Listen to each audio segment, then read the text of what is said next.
welcome back to my channel. My name is Solorzano, and on this channel we talk all things about manifestation, personal development, and self-growth. So if you like that type of content, go ahead and like and subscribe, and let's go ahead and get into the video. So the topic of this video is vulnerability, and this is inspired by a Dr. Brené Brown. If you haven't heard of her, she's a data researcher, she's a motivational speaker, she's a podcaster, she's an entrepreneur. So is she an entrepreneur? Actually, I don't think she's an entrepreneur. But anyways, so she's basically a badass, and she studies shame, vulnerability, courage, and empathy. And I wanted to just dive deeper into what vulnerability was and how she defined it.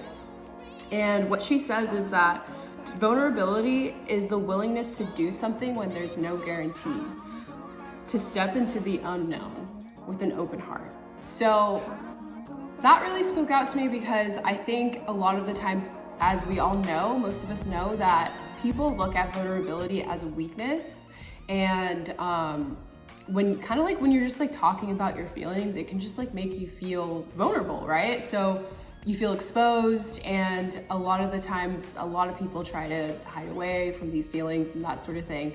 But the way that the person who you're being vulnerable with, the way that they're receiving it is actually a point of connection, really, because a lot of the times people are going through the same things and it's hard to express it. So it's actually inspiring to see somebody who's being vulnerable. So anyways, she talks about how the reason why people have a hard time feeling vulnerable is because of shame. And she defined shame as the belief that if people see our true selves, that we won't be worthy of connection. And so it's so funny because it's you have to go through the motions of feeling that shame and then crossing that finish line in order to get to the vulnerability and then the courage and the compassion and the connection. So it's almost think of it as a race, I don't know, or just some like a portal. Think of it like a portal, and you, in order to get to the connections, you have to go through the portal of shame that allows you to feel, allowing yourself to feel vulnerable enough to get to compassion and connection and all the other wonderful things. Because she was saying that true joy comes from getting through that portal, basically. She doesn't say portal, but that's just the way I am able to understand it. But anyways, so I just thought that was really awesome. And she mentioned that the reason why we stay stuck in that shame realm and we can't get through that portal is because we have the feeling, and I think everybody has had this feeling before at some point in their lives. And if you have never had this feeling, tell us your secrets. But there's this feeling of I am not worthy and I am not enough. And so the people that she was saying, oh, there's my dog, he's coming downstairs. But the people that are able to basically get to that point where they feel courageous, they have this innate feeling that they are worthy. And so I think the more that you kind of play on that and you feel more vulnerable and you allow yourself to feel more vulnerable, then you develop that belief that I am good enough and I am worthy. But you have to go through those motions, you have to go through those emotions to be able to get there.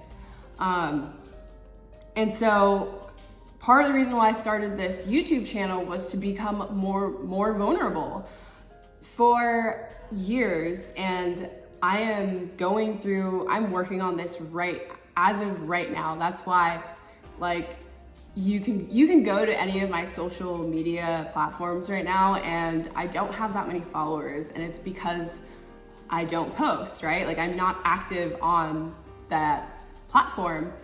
And I think, oh man, I'm gonna get into this story, but I just have major social anxiety. If I like I can manifest things in my life, and I'm happy to share the things that I love and stuff, and you know, everything that I've learned and the things that I keep learning.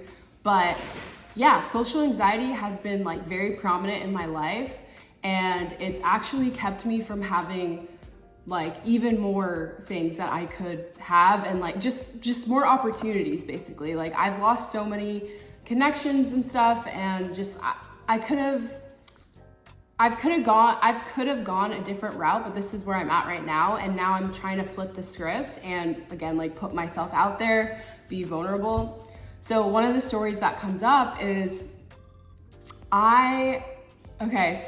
I used to live at my mom's house, right? So before I lived here with my boyfriend, I used to live with my mom, and I wasn't feeling good. I was depressed. I had moved out of my ex-boyfriend's house, and so I would stay in bed a lot. I would have a hard time just like getting up and doing my thing, right? And moving forward. That's just how I was able to cope. It's like something that I've worked through and I've healed from. And anyways, so my mom was encouraging me to go out, like, you know, she's like, it had already been like a year or two, like after I broke up with my ex. And then she basically was telling me like, Andrea, you should just go see if you can like meet somebody, like just go see what's out there, you know? So me, I'm just like, fine, like I'm gonna like put myself out there. And so I started like messaging this guy, and we were talking for a little while, and then finally we were like, okay, like let's meet up, like let's go out to dinner, blah, blah, blah, blah. And so that day, earlier that day, I'm like hyping myself up, I'm excited and stuff, and I go out for a walk, and I'm walking my dog, and I'm having a good time, and it's warm, and it's beautiful outside, and it's just like a good day, because I'm like, fuck yeah, like I'm doing something different, you know? Like I'm putting myself out there today, and I'm not letting it hold me back. So like I'm feeling like on top of the world, right? And so I'm having this really good day, and then like we're texting, and it's like probably, I don't know, 2 hours before we end up hanging out or something like that.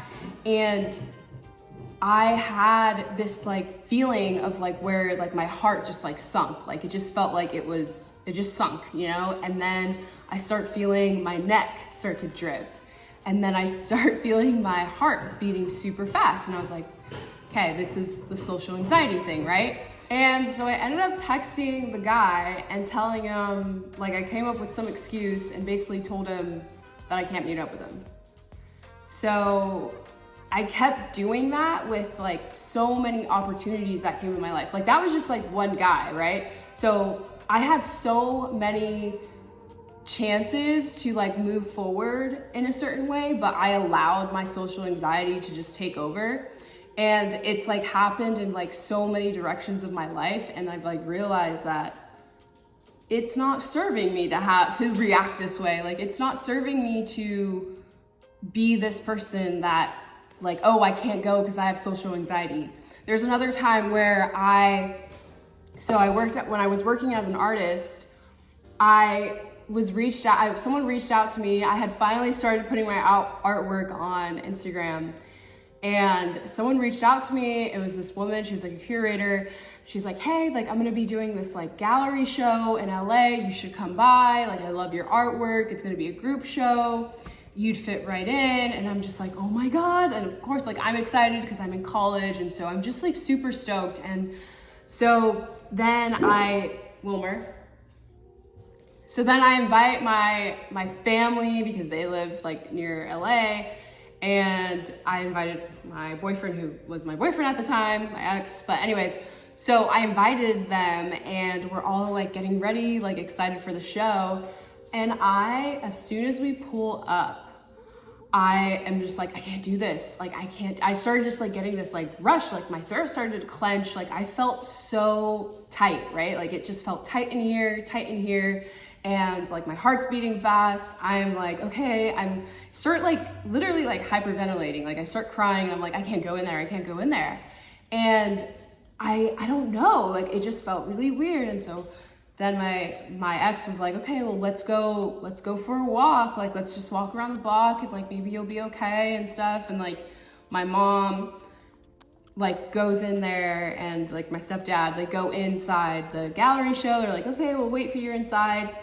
I'm shitting you not. An hour goes by and I still have not gone into the gallery show because I didn't want people, like my artwork was in there, but I was just so freaking scared. Like I had just lost it, right?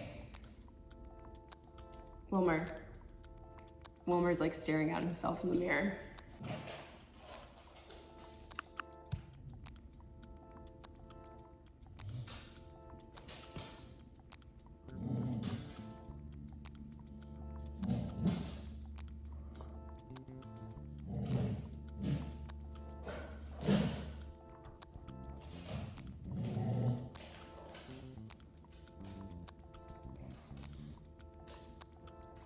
Anyways, so I lost it. I literally could not believe it. And then finally, after an hour, I ended up going inside and it was awesome. Like I had a great time, but there was probably only like a few hours left until like the show. A lot of people left.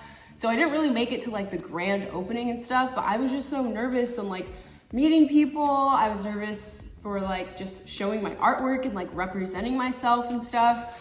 So I don't know, I guess I'm here to tell you that, you know, I'm just sharing my story right now because honestly, like these stories are helping me and I don't want to live in that shame. So I just want to invite you to, you know, think about what makes you feel vulnerable, you know, and what can you do differently, you know, like ask yourself like who you want to be, like, do you want to respond that way, right? And if you don't, then like you can like rehearse it. You can basically, you know, you can literally hype yourself up and be like, okay, I'm gonna be courageous right now. And I'm not saying that again, like I've got it all down. I still have social anxiety around Instagram and like TikTok and like all that stuff. Like I don't know, I just get this weird feeling where like people are watching me and they don't like me, or, you know, and it's like, again, that cycle of like people are not gonna like the stuff that I'm putting out. But I don't know, for some reason, like on this platform, I feel like I can be myself and I can be authentic, and I don't know, I guess we'll see what happens. But what's so funny is that there's people who tell me and they're like, oh my God, like you're posting on YouTube, like that is so, like that's bold, like that's courageous. And I'm just like, that's so funny because I don't think about it that way. It's just, it feels good to me. So anyways, I'm like, if you're going through this too, like I get you, like I get you. Like I know how it feels, and I know, and it's hard. It really is hard. But I think at some point, I think we just gotta ask ourselves, okay, like what do we really want, right? Like what do we truly want out of this? And how can we get better today, right? Like how can we work on this today? Like, and I just feel like people who are more vulnerable, like I'm so attracted to the people that are like literally telling their stories and being like, I'm the villain in this story, or like this, you know, there's always like a villain, like hero type of thing. And so, you know, think about like the character that you want to be, right? Like, so right now, I think I played victim for so long. Like I was like, no, I can't put myself out there. So I'm trying to be like, I'm thinking about it as like, I want to be the hero for myself, for that person who could not put themselves out there. And even though I'm not exactly where I want to be, I know I'm worthy of like love, and I deserve connection, and I deserve, you know, to build this community and stuff with you guys. And I am just going to take the steps as like the tiniest step every day in order to get to that point. And sometimes it's posting a YouTube video, sometimes it's commenting on a picture, sometimes it's commenting on a video, you know, and just like keeping that momentum just in my head, just, I don't know, it just like makes a world of a difference. And I'm hoping that eventually I'll be able to just put myself out there even more, and again, like hopefully grow the community with more people, make more friends, because that to me, like truly, like having a good community, like a good that group of people around you that you can like trust and that you can feel safe around, I feel like that is true wealth right there. Like the wealth is in like the relationships that you have, like how rich they are, like how much they can teach you and then you teach them. Like that's the type of stuff that I love. Anyways, so I will talk to you guys again soon. Thank you for watching, and I love you.